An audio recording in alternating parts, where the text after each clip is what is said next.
Hello, good evening, and welcome to the Wednesday night roller coaster breakdown with Dan and Dave. No, that's our other podcast, isn't it, Dave? Sunday night breakdown, somewhat delayed by the fact we were both out and about in different places.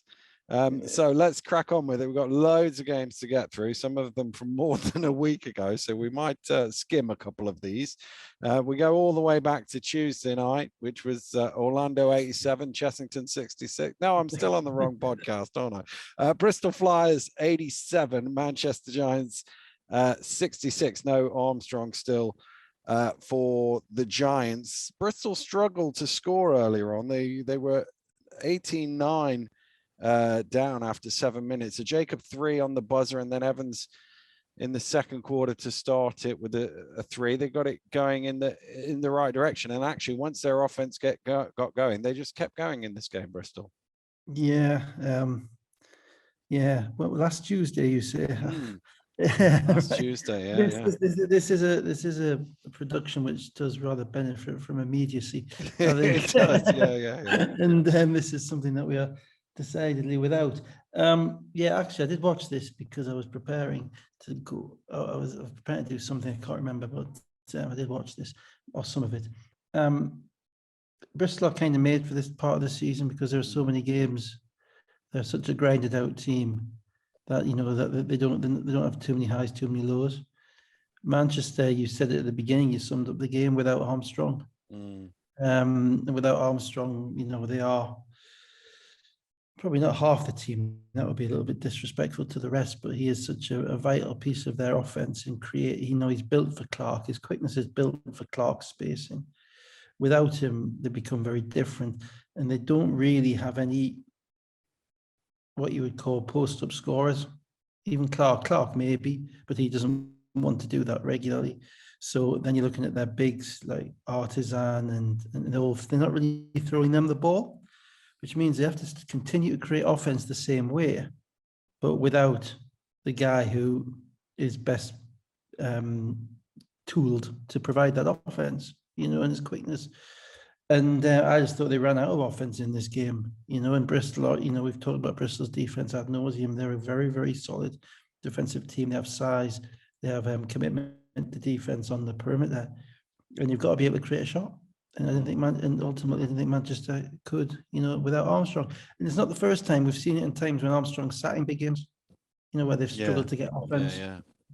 So, having it happen over a course of an entire game, it aggravates it significantly for them, makes it harder. And eventually, they just looked a little bit worn down, I thought, at the end. Yeah, they did. They did look like they were running on empty actually in the second half. Miller helped it out to a double-figure lead early in the third quarter, and that was really it. Manchester never looked like having the offense to get back into the game. Delpesh with I've got 12 down here. I'm sure that's either 21 or 22 because he was 10 and 15 shooting, and 9. Jacob 20. Yeah. 10 shots. Jacob 22, 4 of 7 from 3. Evans 18, 5 and 8. Miller 15, 7 and 6. Artisan led the Giants with 15. Clark had 12. They were 22 of 56 from the floor. They were 7 of 9 from 3-point range and had 21 turnovers. Not a good mix, to be fair. Well, we talked about Manchester not having much offense. There was plenty of offense on display on Wednesday night, where the Plymouth City Patriots beat the Glasgow Rocks 115-105. Not one for the defensive purists. This was just up and down, run and gun. Billy Mims. I hesitate to kind of jump in there, but as somebody who kind of regards himself as kind of a defensive purist.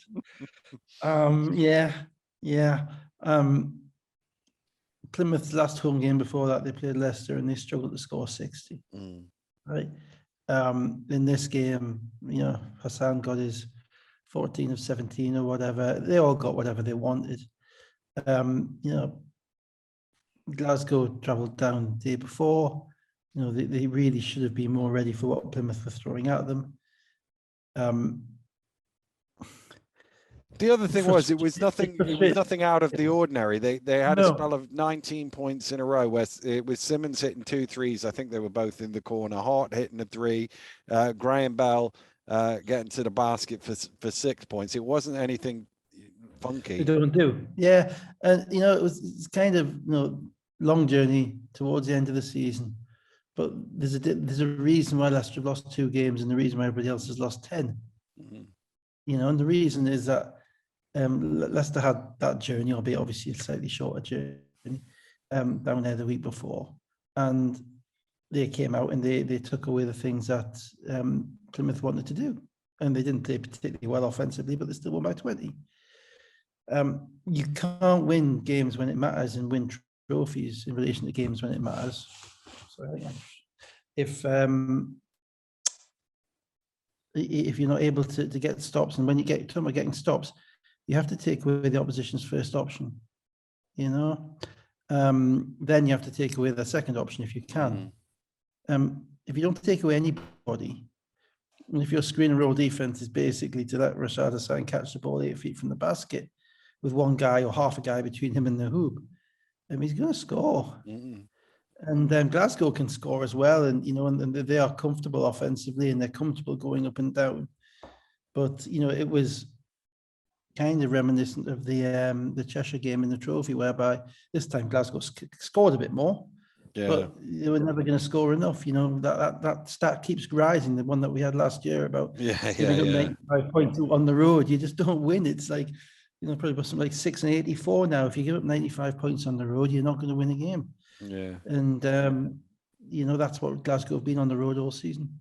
Yeah, Rocks had an 8-0 run just before halftime to cut it to 2, but then Graham Bell pushed it back out to 73-62 on an 8-0 run, and they never got closer than 7 after that. And really, Plymouth, you score 115, of course, it's obvious. They never looked like they were going to slow their scoring. Hassan led the way with 31 points, 14 of 17 in bracket shooting. There wasn't much distance to his shots. He got exactly what he wanted. Williams was 24 points, 10 of 12 from 2-point range, 0 of 3 from behind the arc. And then 13 assists as well. Simons had 6 of 10 threes for 24 points. They shot 61% from the floor, 70% from 2, 44% from 3. They shot 2's better percentage than they shot field goals. They had 62 points in the paint, 25 points off turnovers, 22 fast break points. All adds up to a massive number. It still wasn't the 72% that Newcastle gave up against Leicester. Not quite, but close. Johnson, 25 and 12. Malcolm, 25, 4 or 6 from 3 in 25 minutes, and he was a plus 12 in a minus 10 game. Harris, 17 points and 10 rebounds. They shot 60% and 47 from 3, by the way, the Rocks. Well, Malcolm has a chance, Malcolm has a chance to be kind of I mentioned him a couple of weeks ago. He has a chance to be a kind of a breakout player. He still doesn't have a consistency in his game in relation to every game, bringing the same thing. But he has all the tools because he's 6'6", he's long, he can shoot, he can get to the rim, he can finish above the rim. So it'll be interesting to see, where he goes in the next year or two, because, the lineage is there, in theory, he could be the next Gareth. He has a similar type of game. Gareth used to be able to get up there as well. Probably still can. He'll be a bit slightly annoyed I said that. But, that's a little subplot for them. It's happening more regularly now that Fraser Malcolm is having breakout games, and the more that happens, the more the coach will trust him. And the more the coach trusts him, in theory, it should be a ever-increasing circle. He should get better and better and better. So we'll see. So also on Wednesday night, the Surrey Scorchers 73, the Bristol Flyers 86. No Davis, Hamrick and Ringer still for the Scorchers. They only had a 1-3 to show for the first 4 minutes of the game. They were 10-3 down, and then Evans had a 9-0 run, or he fueled it at least around the first quarter break. It was 13-16, and to be honest with you, that's whoops, I'm knocking stuff over here. To be honest with you, that's where most of the game spent in the teens. Surrey never quite out of it, but not really in it. Yeah, well, I mean, I've talked before about, how many injuries you have to have before it becomes almost a lost cause. Losing your three Americans, your three, I think, remaining Americans, is seriously tough for Surrey. Now they've got enough players, but the players that they've got really haven't played that much, and they certainly haven't played the level of minutes, that they need to be able to play against teams who are rounding into playoff form. Then you add in the fact that they don't have the carrot of anything to play for either, other than to look after their fans who are turning out every week. And what is a difficult game for Bristol on the second night of a back-to-back becomes a lot more straightforward. Now, comparison is always, if what happens if you take Miller, Evans, and Jacob out of Bristol, and you put those three Americans into Surrey. If you turn the tables, Surrey would win. Surrey would win. There's just no question. Surrey would win,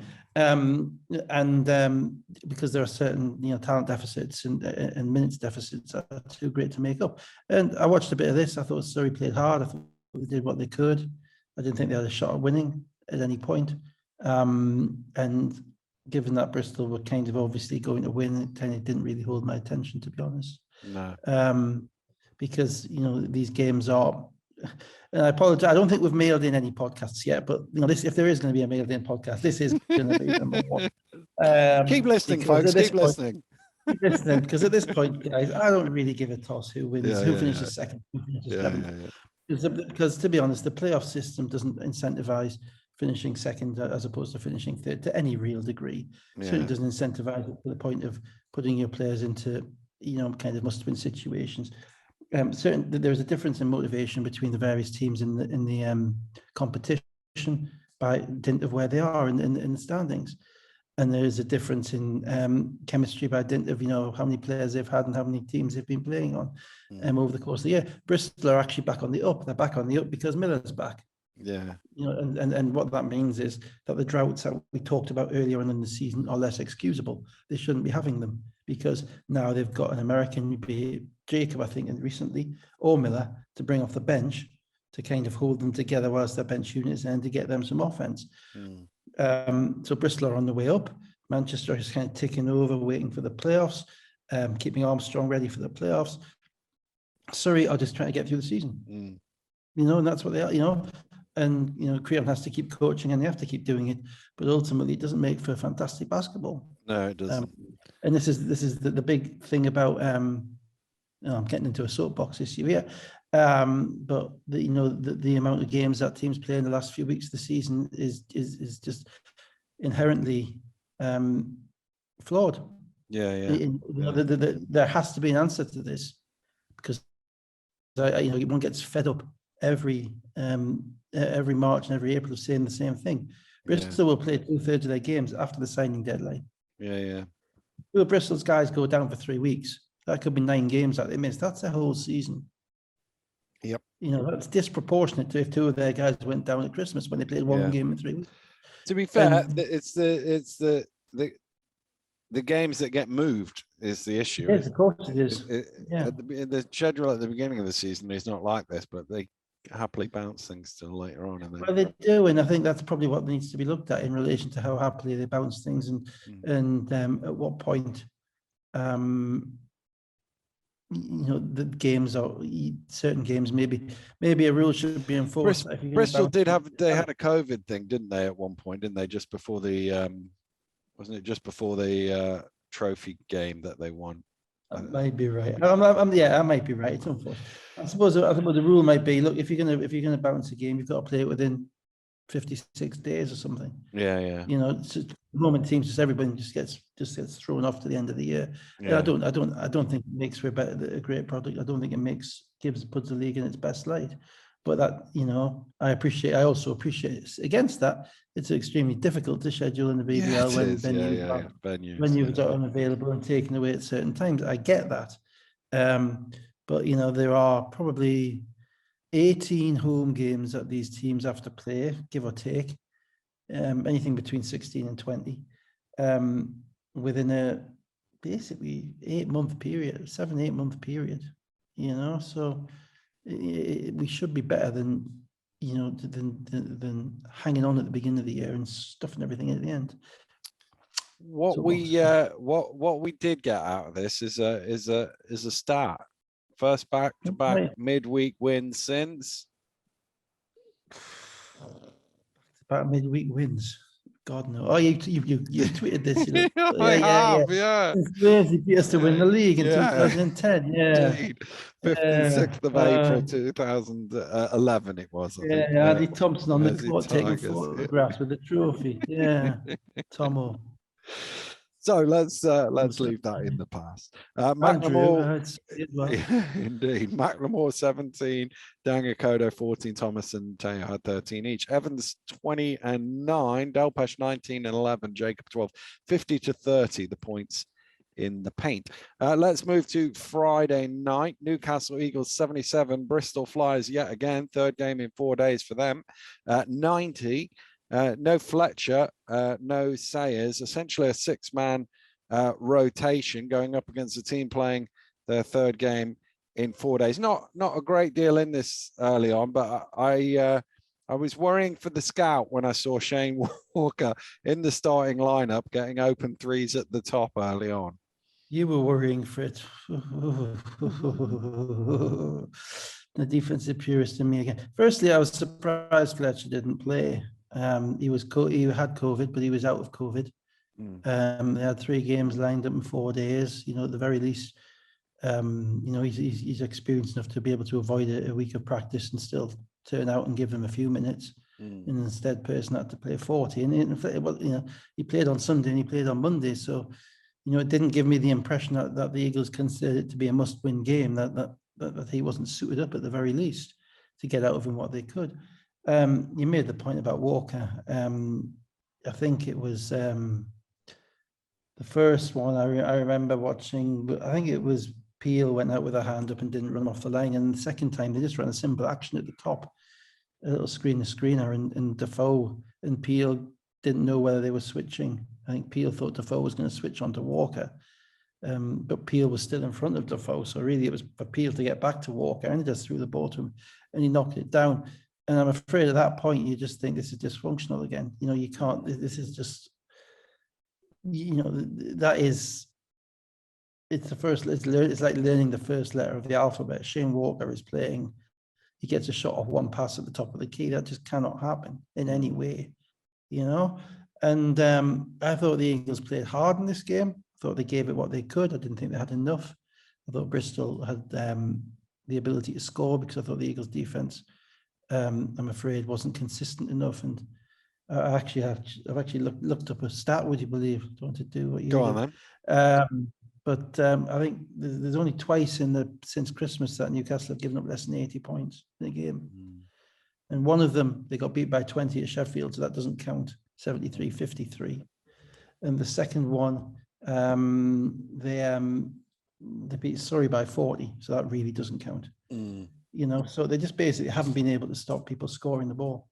And at the same moment, again, that's the Bristol team who really should have been there for the taking. They're playing their third game in 4 days. They're back on the road. They got a bit of momentum, yes, but the legs, should have worn down. Now, obviously, Newcastle only had 6 players, so their legs were worn down as well.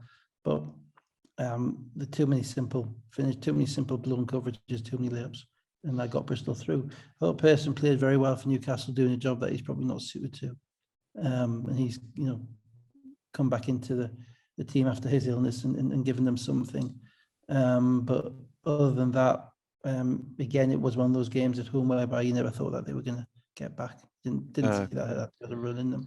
The Flyers led by 5 or 6 for most of the first half. They had the last 4 points of the first half, the first 5 of the second to go out to 11, and then Eagles ended the third quarter with an and one from Peel and 3s from Person and Johnson to make it a 4-point game going into the fourth quarter. And we were obviously watching the Statcast, and Drew was getting a bit excited at the time. And then I had to report that Flyers scored the first 9 of the fourth quarter, 5 from Jacob, and it's 13 points with 7.5 to go and basically done. Yeah, it'd be into the fourth quarter again. It's always a big time in these games. You have to be able to deal with it. And one thing Bristol have shown is that Bristol really do start quarters well. know, it's a bit jarring watching it because you don't think of basketball like that. You don't think of a team, oh, they start quarters well. It's just nothing you ever think about. But Bristol do. I mean, certainly halves. I mean, I'd have to take the second and the fourth quarters where they've struggled at times, but certainly coming out the half, then you know, I don't know what they've got in their cup of tea or whatever. But you know, they do when they did again, and their defense. Newcastle didn't have enough offense without Fletcher to create. And if you give up 90 points to Bristol, you're probably going to lose anyway. So 3 wins in 4 days for Bristol. Not quite enough to punch their playoff ticket, but close enough for them to tweet it. You enjoyed that, didn't you? Rowe pointed it. I was driving back, and Rowe said in the car, "Bristol have qualified." I went, "No, they haven't." No. And, I'm glad that you knew that whilst you were driving. That suggests a computerization, kind of a computational ability, which is impressive. So Person 28 and 6 assists, Johnson 16 and 8 rebounds, Peel 16 and 13, Evans with 20 and 7 assists, Del Pesher, as I put here, 16 and 13, and Jacob and Roberts, 15 and 6 rebounds. So let's go to it's rare though. It's just on that. It's rare to correct a tweet that isn't from London, isn't it? Why? Just thinking about it. Anyway. I try not to unless it's egregious. Is my exactly. Yeah, and then given that you basically nobody's in the playoffs until you say they are. It's well, no, but I put out on Sunday that Cheshire and Glasgow were in 2 separate tweets, tagged them in both, and they both waited for Newcastle to lose on Monday. Yeah, I was like, that happened yesterday. What are you doing? I know that. It's just, if you get my cue, it's definite. The disrespect is palpable. It is. Right, let's go to the Sky Sports game on Friday night. Sheffield Sharks 78, London Lions 71 after overtime. No Wallace or Cook for the Sharks. No Dirk. No Neighbour. Say Gromit then. Sorry. Gromit wasn't available either. Gromit wasn't available either. Sorry. Sorry, Devontae. Sorry, Bennett. I didn't mean that. Sorry, but this is the level I'm at the moment. Yeah, we are. Yes. I think the jet lag's kicking in now. Jordan Williams was back. Josh Ward-Hibbert was back, although he got a whack on the hand and only played 5 minutes and 46 seconds. So perhaps he shouldn't have been. Wow, this was grind it out. This was 2 teams that couldn't score basically in the first quarter. 12-11 in the first quarter. Well, I haven't watched your version of this. I just watched it back on the player, so I don't know what you were saying about it during the game. But yeah, I mean, I watched to remind myself of it. I watched a bit of it back this afternoon. London, as the season goes on, you should get more coherent and cohesive anyway, offensively. Your team should be more used to each other. Everybody begins to know each other's reads. Where do they want the ball? All of that, right? London or Benjamin Button? BBL. And I've just thought of that now. That wasn't even the third line. They start, and I've looked at the numbers, and the numbers, and again, I'm doing your job to a certain degree. They've scored 80 points in 3 of the last 13 games. Yeah. Right? That is it's unfeasible. It's just nonsensical. And their offense has become everything it wasn't earlier on in the year. And back in January, my speculation was, that they've decided that they need to go and, they need to win a slightly different way. They need a bit more of a defensive presence, need more size on the court, etc. But I kind of figured that they would kind of work that through, and they haven't. No. In fact, it is continuing to deteriorate. To put the numbers to what you've just said, Sheffield had an 11 overrun early in the second quarter. It was 23-14 after 14 minutes. So London had scored 1 point a minute for 14 minutes. This is a team with Isaiah Reese, who may be the most gifted player in the league. I say that, and I use gifted in Crandall I would regard as mercurial. Reese, I say gifted. This is the Forrester scale, is it? Yeah, but they're not in any order. They're not scaled in any okay, order. I don't think okay. Mercurial is better, gifted is better than Mercurial. Fletcher is metronomical, but in relation to kind of the pure ease with which he plays and the simplicity with which he is able to either score or create, because as I say, Fletcher has his way, Crandall has his way, but they're both more difficult. They do more difficult things than Reece does. Reece does things easily. So in theory, the god of basketball is efficiency. So if you can find somebody who can score and create as comfortably as he does, who's got every play in the book, he's got the lob, he's got the shot, he's got the step back, he's got everything. He could be a BBL James Harden. He's not quite the same. And to kind of handcuff him, or who knows where his head's at, maybe handcuffing himself, to be clear. It may not be on the team, to the point whereby you score 14 points in 14 minutes with him and the 7'1", dunking machine on the other end, and a bunch of guys who can shoot, is just incredible. Yeah, it just blows my mind. Yeah. Now Sheffield are a perfect team for that to happen against, because Sheffield are the opposite. Sheffield are going to continue to play and grind away, and the losing Johnson's obviously a massive thing for them. Well, let's get into those two bits first of all. Then, final play of the second quarter. Justin Robinson goes up to shoot. His knee popped. He didn't look good, and we've later found out it wasn't very good, and that's his season. His season done. Yeah. In a row, brutal. Yeah. And then into the third quarter, Reece hit a couple of threes to level the game at 45-45 with 4 to play. Johnson appears to be driving. He just went down. I didn't even see it. I had to watch back to see what it was. Looked like an Achilles in real time. Had surgery on Sunday morning, which they didn't say it was Achilles out loud, but you don't usually have surgery that quick for anything else other than Achilles. And his season is done. Yeah, again, brutal.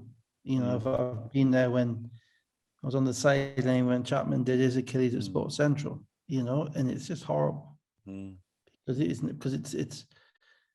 it's potentially career ending for these guys, because they don't have access to all the facilities that the NBA guys will have. They will have it. They'll be able to go back to their old colleges and work out and all of that, but they don't have everything else behind them that all the NBA guys have, or all the high-paid EuroLeague players have to do that.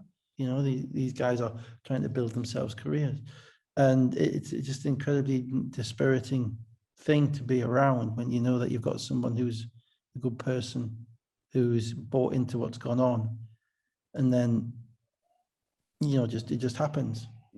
At least when Fab did his Achilles, he was a coach as well, so he had something to fall back on. But with these players, it's absolutely brutal. It's brutal for Sheffield as well. Yeah, because he was their separating factor in this game. And I think if he'd remained healthy in this game, they would have pulled away and made enough shots to win it. And again, it comes back to this, at the end of the day, someone goes down this time of the year, you can't replace them. And you just have to kind of suck it up and say, "What's bad luck? Live with it." And I don't like that. I really don't. I think there should be, injury replacements permitted at the end of a year. If Sheffield want to go and sign somebody now, I don't see why they shouldn't. It just seems to me to be putting a barrier in place to competition, good level competition, where there doesn't need to be one.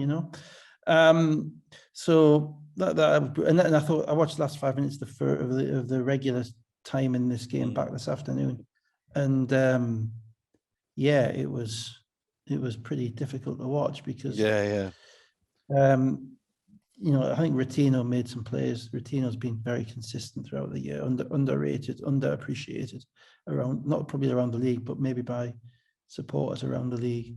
He just gets his hand on balls. He gets cheap, but he gets rebounds. He makes shots when he's meant to. He doesn't take anything off the table. Type of player that you like. But it got down to the end, and you'll tell everybody in a minute what happened at the end. But so Caboza hits London's line. Caboza hits a three in transition. He was wide open, had a long time to think about it. Knocks it down.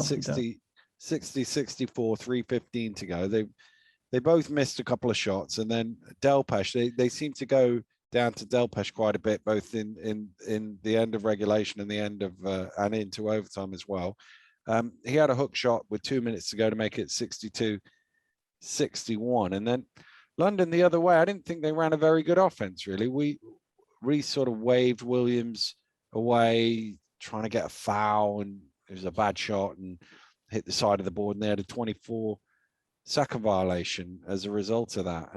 And as you say, I'm looking now the notes, and it's then this team missed and that team missed, and three. Well, what it came down to was, from what I could see, one, London were committed to a lineup which I just don't think works. I've said it before, and it's not about it. It was Reece, Caboza, Washburn, Kelly, and Jordan Williams.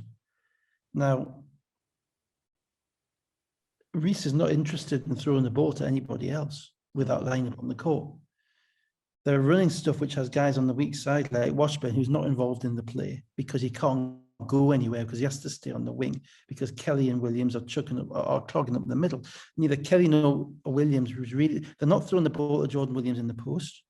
So he's having to kind of step out to kind of 15 to 18 feet, but that means he's somebody you can help off. There's no action on the far side because Reece doesn't trust Caboza to initiate plays down the stretch. So he's not, so he's off the side. And so the play, what I was seeing was basically a kind of a cat and mouse game with Reece trying to get the basketball wherever he could, and the whole of the Sheffield team looking at him and waiting for him to get it and then collapse on him. Yeah. And if he throws it out to Caboza, or if he throws it out to Jordan Williams, which happened on the last play of the game on regulation, they're happy with that. Yeah. And I mean, I don't know if you guys picked this up on the TV or what, but was Cugini hurt? I don't think so. Because, I could not, I understand. Obviously, we know it shows how much they miss Dirk Williams. And normally Dirk Williams would be in the game and that would really space the team out. I get that. But if Dirk Williams isn't playing, then you've got to have Cugini in the game and you've got to have one of Kelly or Williams in the game. Because if you go to the other end, you think, maybe Kelly and Williams are in the game for defense. Kelly's guarding Kipper Nichols. That's not, that because Jordan Williams was guarding Delpesh. So that's not a good matchup either, because Kelly's being dragged into the lane. So I'm standing watching it thinking, then where is Cugini? I understand Williams isn't there. Robinson can't be on the court, but you've got a guy who is desperately required, and he's not playing, and I just don't get it. So let's just do the end. Fell apart because of the lineup they had on the court. Nichols missed a three. Delpesh got a hand on it, fell to Rotino, laid it in 64-64 with 37 seconds to go. The play you were talking about, Williams ended up dribbling it at the top of the key, and that's not really his game, and he got blocked. He had the space out of the 3-point line because they had Reece and Kelly, I think, in the screen and roll on one side, and the other three guys, Caboza, Washburn, and Williams, none of whom are guys who are you're going to be particularly worried about stepping away from. Washburn, you wouldn't leave wide open, but you're going to be able to get back out to them. They're all on the weak side. Well, Mike Tuck's guarding Jordan Williams. As soon as Reece goes into the lane, Mike Tuck stood there. And Reece has no option but to pass it to Jordan Williams, at which point Mike Tuck closes out and Jordan Williams dribbles to the foul line and I think chucks up a shot which Mike Tuck partially blocked. But it was, I think Nichols who got a block on it. But Nichols got a block. But a play that was easy to defend because of the personnel they had on the court. Yeah. Which took away from everything that they did. They had, and then Sheffield could have won it in regulation. Glasgow drive kick, Nichols open in the corner for three and missed it. Who should have been guarding Nichols? Either Williams or Kelly, who was tagging in. You see, so that should have been, that was the game there. But even then, they kept that lineup in overtime, and they still couldn't score. Yeah, London were very. I've got here very 1-on-1 at the beginning, and Sheffield should have scored with every possession in the first 2 minutes of overtime. Delpesh went 0 for 2 from the free throw, so it was 7-0 rather than 9-0 to start. 71-64, and Reece then hits a three to make it 71-67, but they didn't really get any stops, so Sheffield were reasonably comfortable. And not even the Reese's shot was a bailout shot. Yeah, it was. You know, it was a talent shot. You know, Yeah. you're going to make talent shots, but you've got to be able to generate some offense somewhere. You know, if Jordan Williams is on the court, you've got to give Jordan Williams the ball. You've got to give him the ball in the post because that's what he is. If he can't play in the post, if he can't score the ball in the post, then you have to either lose Kyler Kelly or lose Jordan Williams and put them on the bench and get another shooter in the game. That's it.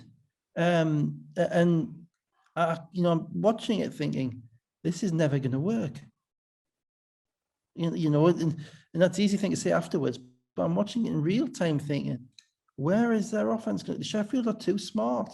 They sag in the paint. They help. They're smart. They don't give up easy shots. They don't let the opposition's best player beat them.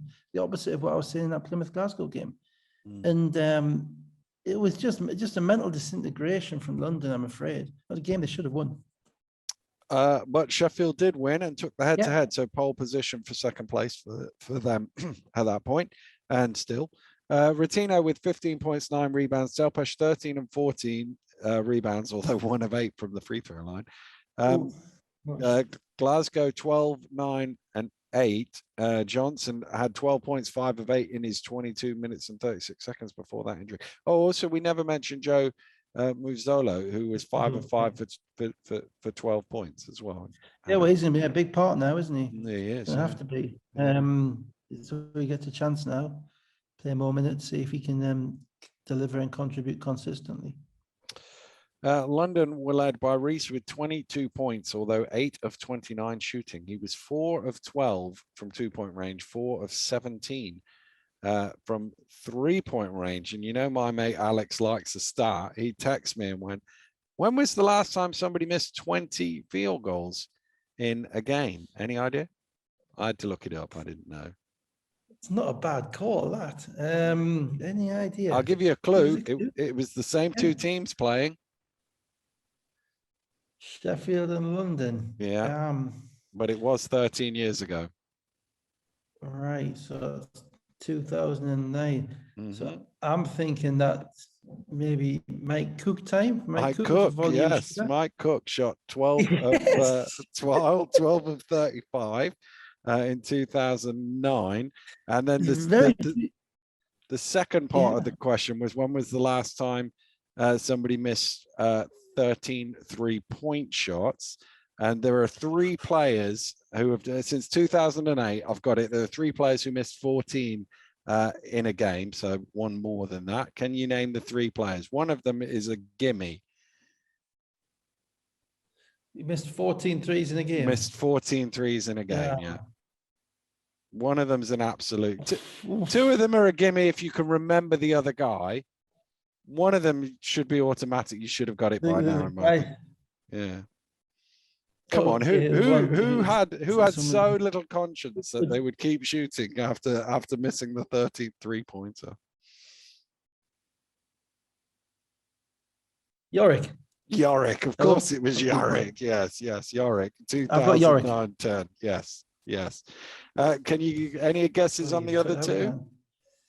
Any guesses on the other 2?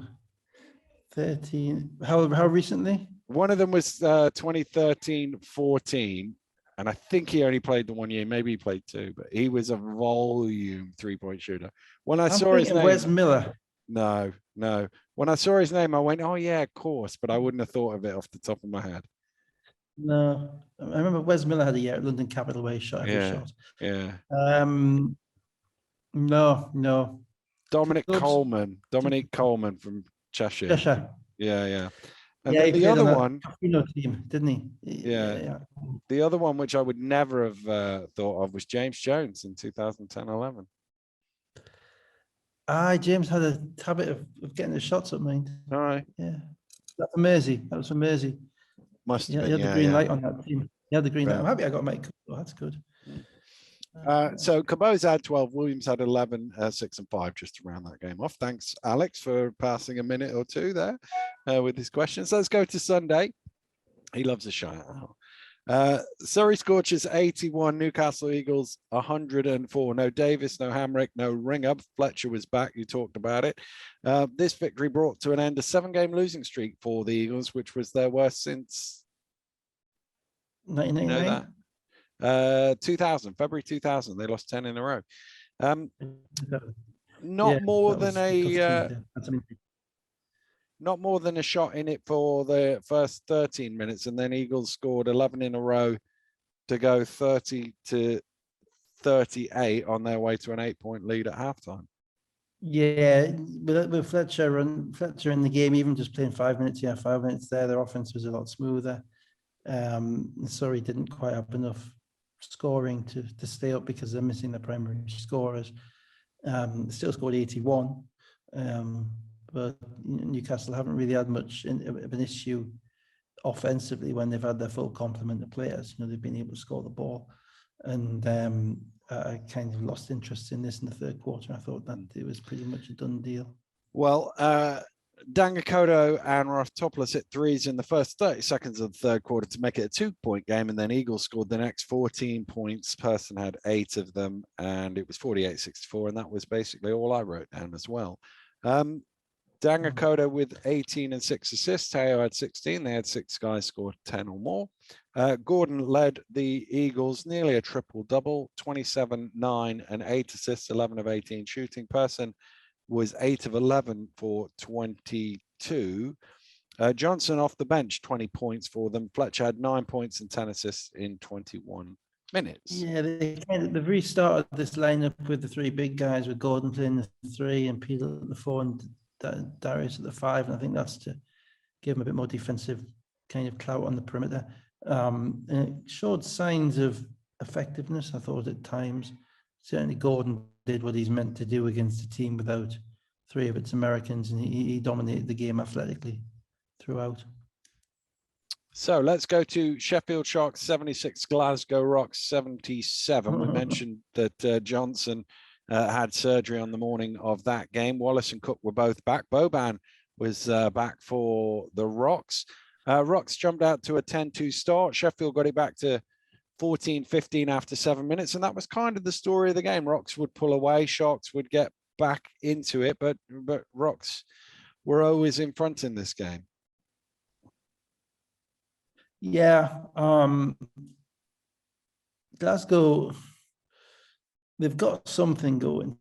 I'm not quite sure what it is, and it's certainly, you never feel like they're more than like 10 days away from being blown out. But I count that game at Plymouth as a blowout. We give 115, it's a blowout. Yeah. But they're also a mile away from where they were, which was dead in the water. Yeah. In the semi-final, and they were dispirited, and the whole thing just looked like it was about to fall apart. So the fact that it hasn't fallen apart is a massive pat on the back for the coach. In kind of keeping it together, kind of getting something out of Vance Johnson, doing all of it without Ali Fraser. So there's lots of things that have kind of gone on there. Sheffield play like Sheffield play. I'm sorry to the Sheffield fans, but I've really got very little interesting to say about your team, because they are very efficient, they're solid, they do all the little things that they're meant to do. They generally don't beat themselves. They don't have that spirit ability to put teams away to the degree that you would like, or that physical dominance to kind of shut them down entirely, but they don't beat themselves. So it was more about Glasgow than Sheffield this game, and it was only towards the end that I thought that Glasgow kind of just tripped up a little bit, and let's get to the end. The Rocks were 65-73 up with 6 minutes to play, and then Sheffield basically from the foul line scored the next 8 points to level the game at 73-73 with 1:50 to go. Hillsman then drove to the basket, got fouled. 2 free throws made it 73-75 with 1:35 to go. And then Nichols running off the screen, open 3, hits it, 76-75. Sheffield's first lead of the game with 1:22 to go. Yeah, I didn't realize it was 5 minutes without scoring, but that's certainly kind of how it felt.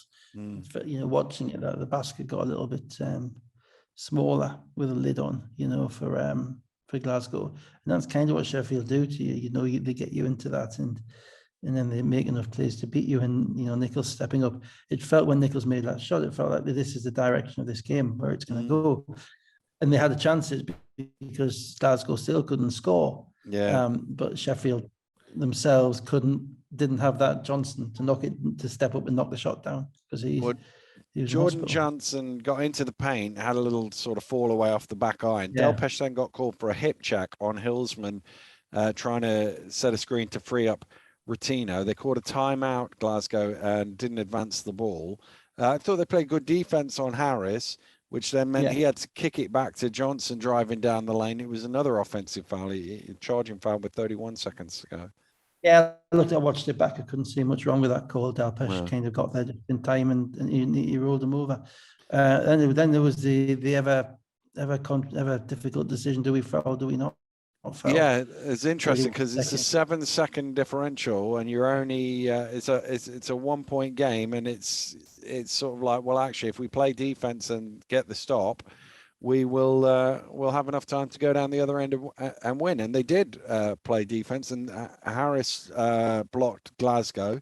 So there's a baseline out of bounds with 9.4 on the game clock, 3.4 on the shot clock. Although on the inbound, Nichols got a good look coming off the screen. I think at first, I like the decision to play defense. I think I'm on the kind of the 29 second. I think anything under 29, then you have to foul, because you give it the risk is a shot and either an offensive rebound or even a defensive rebound. You haven't got time to get down the court. If a shot goes up on the 24th or 24 seconds, it's a 3-point shot. It takes a second to get there. It takes a second to bounce off the rim. It takes a second to come down.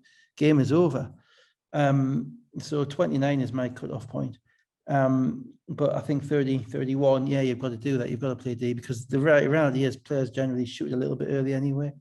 They always shoot it with a couple of seconds earlier than they should. Every player I've ever been around is made that move that 2 seconds too early. And that was a good decision. And Nichols got a good look, but Hillsman was able to get a good rebound. And then that's the difficulty of playing defense at that point is obviously in 6 seconds, you don't get the best look.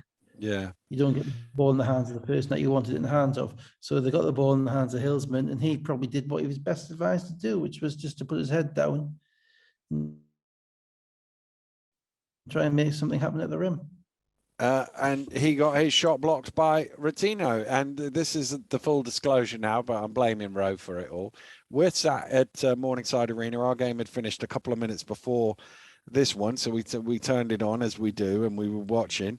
And Rotino blocks the shot. Sheffield up and celebrating. Delpesh or somebody comes onto the court and whatever, and we go, wow, big win that for Sheffield, and shut it off. And then Scorigami tweets out the score, and Sheffield go, the game isn't over. And we turned it back on, and Glasgow was celebrating. It was like, what the heck happened there? Because we didn't have the comms on. So, because the PA was still playing or whatever, we didn't have the comms. So I've watched this back. But interestingly, in watching it back, I watched it on Synergy. And Synergy, because it's on the robot cameras, has a good angle of the basket and the block. And actually, you can slow it right down as well. It looked to me like it was 0.4 seconds that should have been on the clock, possibly even 0.3. But the referees gave 0.6. Sorry, my lighting's gone a bit random. Just do that. Well, I always think that at the end of the game, it's just guesswork. Nobody knows. Yeah. I mean, nobody knows. They do the best they can, and the best they can to make whatever call they can in the table. They all help each other out, but ultimately nobody knows. If there's any, the play was interesting because there was the block was clean. There was a little bit of contact from I think it was Delpesh under the rim before the block, which I think looking at it probably wasn't enough to call a foul on, but it was certainly enough to make us want to look at it again. There was something there. But you don't really want games to be decided on kind of some things or little stuff like that. And it was a good play. But I'm afraid Sheffield, didn't get the out of bounds defense right. Got caught on his heels. I think it was Delpesh who was on the ball. Really should have been jumping up and down, stopping trying to stop any kind of lob to the rim, because that's the first thing you have to take away. And I hate to say it, but you've got to know your personnel on the opposition. And if I'm Sheffield, then I'm looking at Jordan. Jordan Harris is starting miles away from the basket. Yeah. Jordan Harris is potentially the most athletic player in the league, certainly in transition. 0.6 of a second that I'm thinking he's not getting anywhere near the rim. And what Sheffield were doing was switching all the screens, which is fine. There was a little bit of action away from the ball, away from the play, to try and be a decoy. But in reality, what it came down to, Murray ran up. Johnson setting the screen. I'm knocking stuff over again. Murray ran up as a decoy going back to the three, and then Vance Johnson, as you say, just ran out to the wing, set a screen on Harris. It was just two-man action, but effectively, it's two-man action. It was Johnson setting the back screen for Harris. Harris curled off it and went into the lane. And unfortunately, Coke wasn't really up on the screens because he was switching the screen, which is right. He's not meant to be up on the screen. But because he wasn't up on the screen, that meant that he had no momentum to come back to the ball. He wasn't coming back with Harris. And he kind of got caught in rebounding position. He kind of got caught in boxing out position, which it wasn't a rebound. It was a live ball. It was a tip ball. And because of that, Harris is the one guy that Jordan Johnson, if you throw the ball up for him, he's going to go and get it. And he made the play, and that comfortably within 0.6. No issue with that. And I thought one thing that struck comfortably me was within 0.4, I would say as well. So even if they had changed, well, but the one thing that struck me, watching that footage of them all running down the court was, how things change. Because 6 weeks ago, they were devastated. They were gone. Well, their cheerleader in chief said they weren't making the playoffs, Mr. Achara. Now he's talking about winning them. These kind of part-timers watch 3 games a week, guys. They're all over your show, but I take it with a pinch of salt. You don't make predictions. One thing I can predict is I'm not going to make a prediction. Well, but what Kieran said was right, because there was no logical basis for suggesting that they would make the playoffs. Fraser had gone. They looked like a broken team. And you see them flying around up and down the court. You see, the dog days of February have gone. There's no twisting this. Johnson's either again or interested again. Hillsman's not complaining about anything. Fraser Malcolm's going up and down, and they've done a great job. And so congratulations. So it's a nice way for them to make the playoffs. And good for them. And it did secure both them and Cheshire a playoff berth, although they waited 24 hours to tweet it out. So Rotino had 19 points, 5 rebounds, 4 assists, 7 of 10 shooting. Nichols 14 and 8, Delpesh 14 and 13. Hillsman had 17 points, 6 rebounds. Harris 6 of 8 shooting for 16, and Jordan Johnson 15 points, 15 assists. Let's go to the game we were at when we were watching back the end of that Sheffield game. Leicester 103, London 67. Obviously no Justin, no Dirk. Neighbour was back. It was put to me that maybe they were trying to stop Patrick Whelan from torching them again, because he's done it a few times, London, and they were certainly making sure that he didn't get the ball. The only problem was they gave Crandall, Jackson, Loving, Adekoya and Washington threes instead. Leicester was 7 of 9 from behind the arc in the first quarter and were 33-15 up. Yeah, I actually turned it on at 33-15. I turned it off again. Actually, and I'm actually not going to talk about Leicester, because in the very best way, Leicester are boring at this point. They're too good to be interesting. And they're too dominant to be interesting. And the only really interesting thing about them, well, 2 interesting things about them, are is Gino the right way? And he is. He's right in whatever was going on in February. He's back where he's back. He's probably back. He's probably playing the best he's ever played. And although he was out of this game on 2 technicals, I didn't see that. I didn't even see that. So you can tell us all about that. 2 technicals in about 3 seconds from 2 different referees as well. What was the score at the time? The Leicester were up 30 something. Yeah. There you go. Anyway, so anyway, that's always interesting. Crowd will watch, but as I say, they're too far gone now. They're ready now. And obviously, the second thing is to see if Rob's going to get wound up about anything inconsequential. And apart from that, there's just nothing to really, intrinsically interest me in Leicester. I know what they are, I know what they're going to do, and that's too good. And I've had enough of car crashes. I couldn't watch any more of London. Yeah. No, I mean, I've said it all. I'm not going to pile into them again. Let's be blunt. I mean, losing a game where the other team's got nothing to play for and you're in the playoffs. It goes to the inadequacy of our playoff system because London are not playing that game.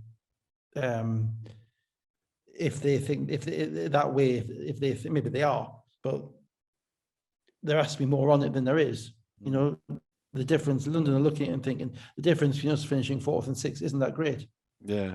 It's not best of 3. It's not 2 games at home. It's 2 legs. It's who we're going to play. Doesn't make much difference. So it talks about that. But also it could be they've fallen and they can't get back up. That's the other thing. Yeah, that's the other thing. It's hard to believe, talk about that as well. It talks about how broken they are, because there's a degree of pride involved. Now it's one thing for Surrey to go down to London, to go down to Leicester, down a couple of players, to get beaten by 20-25. That's what Leicester are meant to do. Okay. London, all those guys, all those winners, all those talented players. No, don't give me injuries. They got twice as many players as anybody else. Really, 36 points. Can't happen. It was if they're not broken. It was never in single figures after 7 minutes. Whelan, a couple of threes, Nelson Henry, a couple of twos there. The 10-0 start to the third quarter to 72-37. Crandall, it was the end of the third quarter. I don't think he would have played in the fourth quarter anyway, so he just got an extra minute and a half off. He got an early bath. He gets the showers when. Happy day. I'm reliably informed by somebody nearby that he deserved it. Because my first thing was 2 technicals in a couple of seconds from 2 different referees. But anyway, second biggest win by Leicester over the Lions ever. 105-65 in January 2009 was their preview. Is their best. Crandall still led Leicester with 16 points, 9 and 6. Jackson had 16. Lovin had 15. They had 11 scorers. They were 52% from the floor. They were 16 of 29, from 3-point range. It went down a little bit in the second half. Kajini, 16 points. Here's the thing, 8 of 14 from 2-point range, 0 of 2 from 3, which says they defended him well. Yeah, absolutely.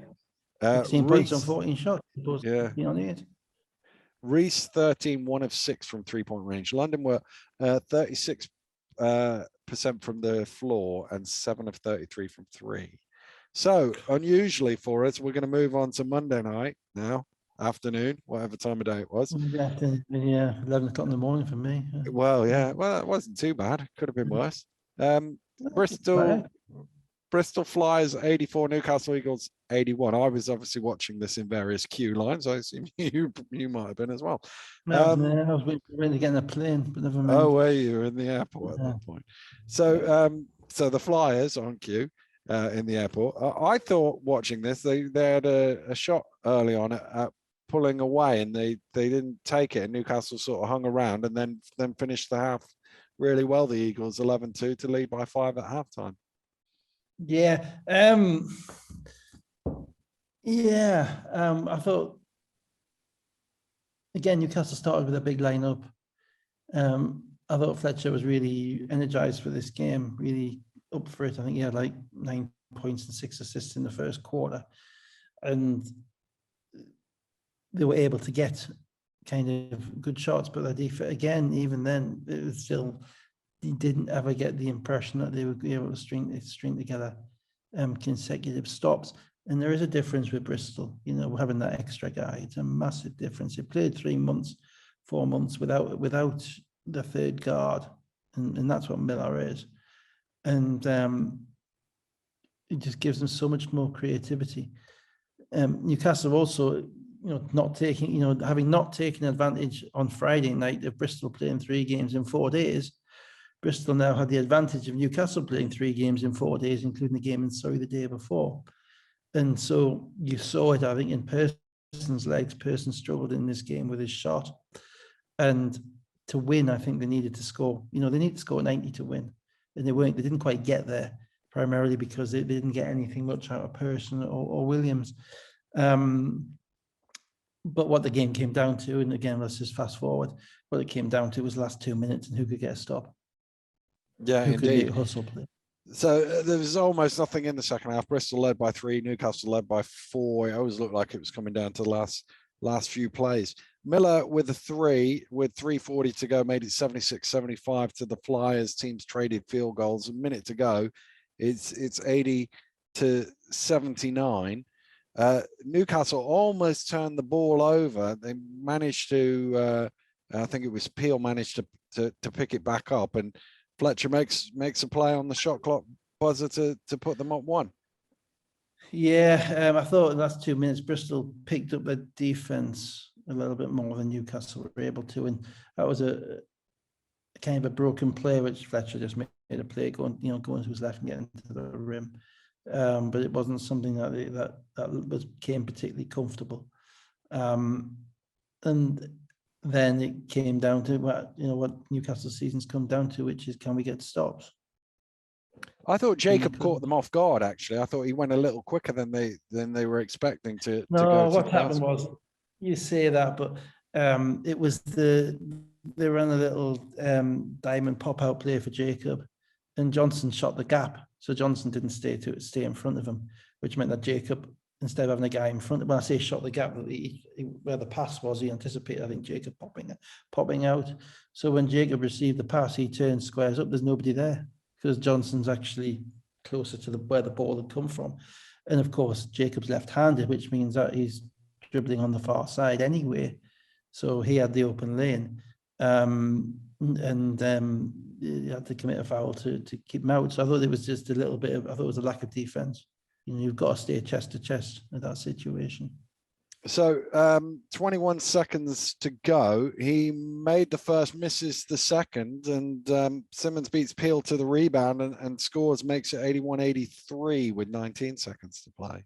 Yeah, I think that was a microcosm of Newcastle season.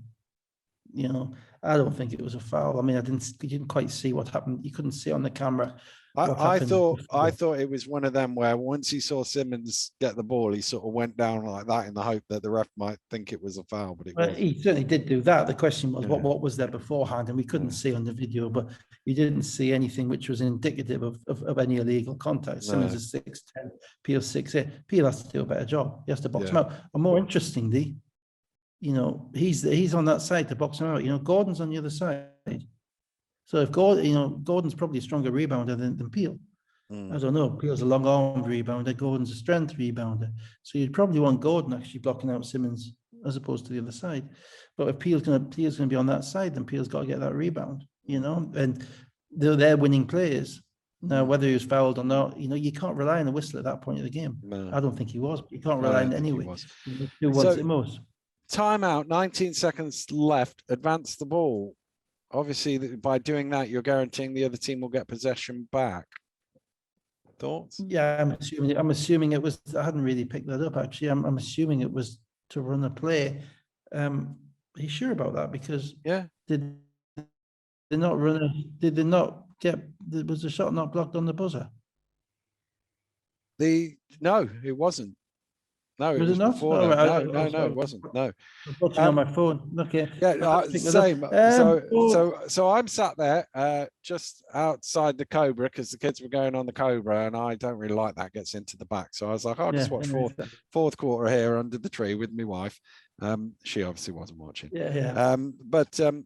So it was 19 seconds. They advanced the ball, which I thought was right. Okay. I don't know, risky. Anyway, so. Newcastle inbound the ball, run some clock. Jacob is clearly worried about Fletcher penetrating to the basket because he's a long way off Johnson in the corner. Now, when I was watching this, sat there, I thought Johnson should have shot the 3 when he got it. Having just watched it back a little earlier, just to remind myself, I thought he was probably right to drive to the basket on that. Yeah, I think that's absolutely right. I think the problem was he was too open, or he was. if you've got a lane at the back, Corey Johnson, now Fletcher had no option but to give him the ball to the side, one dribble pull-up, which he's got in his locker. But instead he decided he was going to go all the way. And you don't, you're never upset about a player, going to the rim at the end of the game and trying to create some contact and trying to make something happen. But, one, Simmons is 6'10", and two, he didn't quite go strong enough. Albeit three, there's as I tweeted about it, it's borderline whether it's a foul or not. Borderline. I'm not. Well, again, watching on my phone in real time, the first reaction I had was, did he slap the backboard then?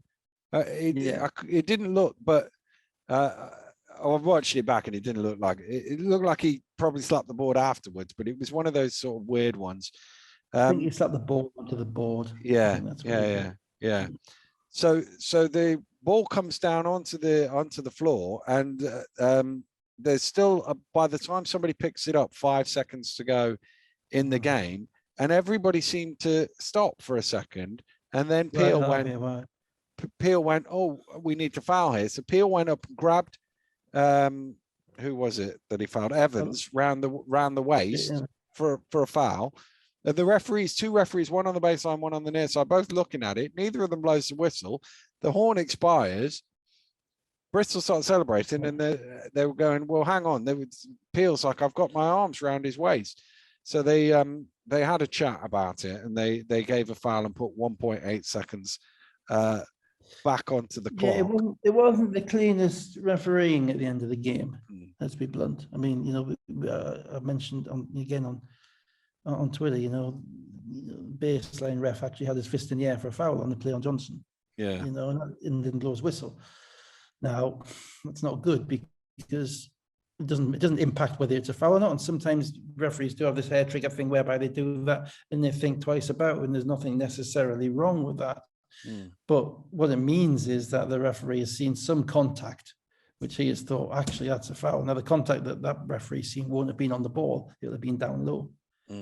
So he's put his fist up for contact down low and then taking his fist down again. And then, as you say, the whole thing kind of dissipated and deteriorated once the ball stopped and everything kind of stopped. So it wasn't the cleanest finish to the game. As I say, it's not the reason Newcastle lost, though. And ultimately, if the ref hadn't put his fist up, then we wouldn't all be standing there saying, he's blown that call.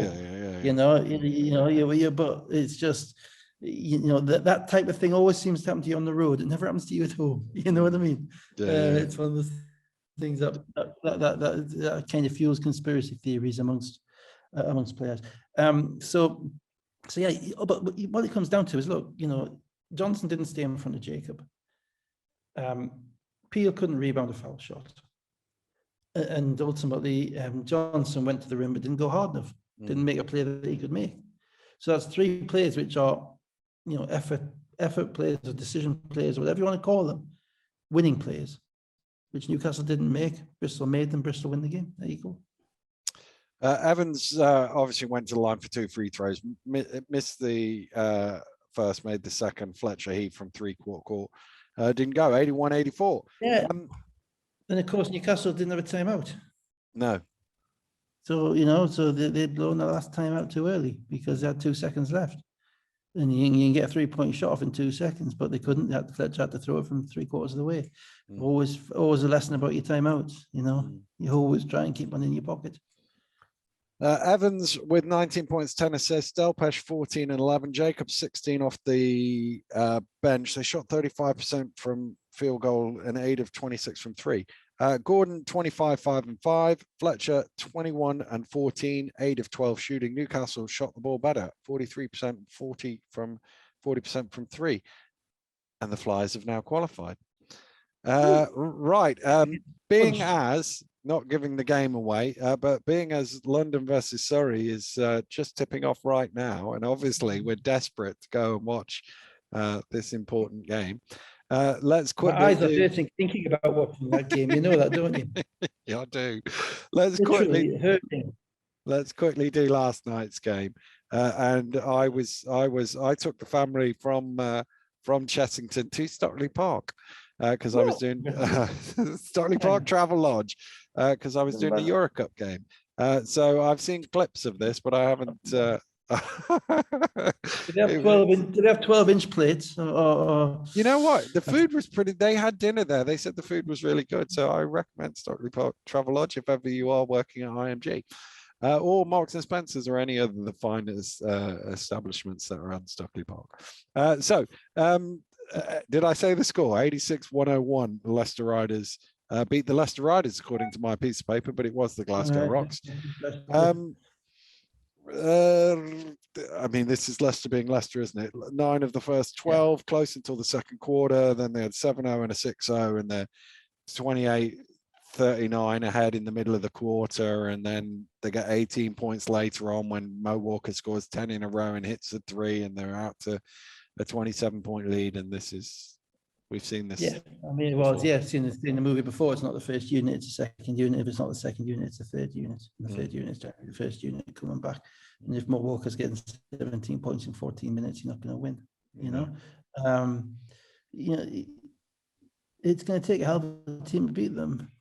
I don't think any of the other teams are actually where they need to beat them.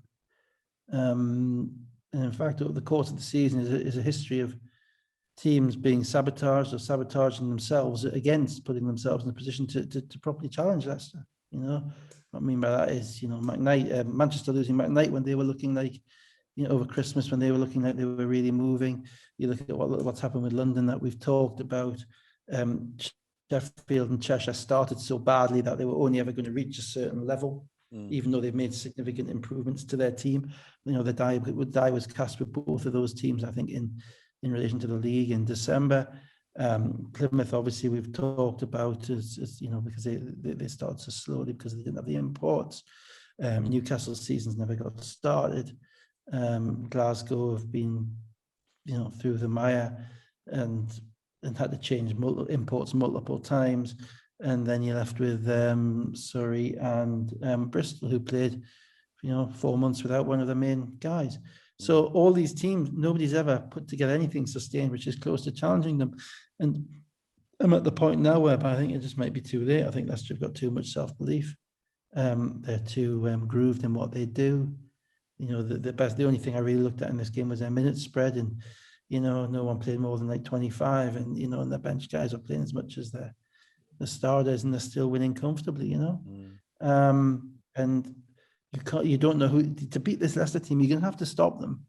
It's not, you know, that their defense is good, and they have the ability to play defense in kind of constricted periods to shut teams down at times when they need to. They don't generally need to play 40 minutes of defense. I don't think they're a 40 minutes of defense team. What they are is a 40 minutes of offense team. You've got to find, you know, they got no weaknesses offensively. So it's really going to take a special game plan to shut them down, sufficiently to have them take enough bad shots to get them out of their groove and to get them kind of mentally discombobulated enough whereby maybe they take themselves out of their groove a bit. I just don't see it happening. I don't think any team has shown me over the past 30 games that they've got it in them. So that's kind of a general thing in relation to Leicester. I don't want to spoil the playoffs for you guys building it up on the TV and all of that stuff.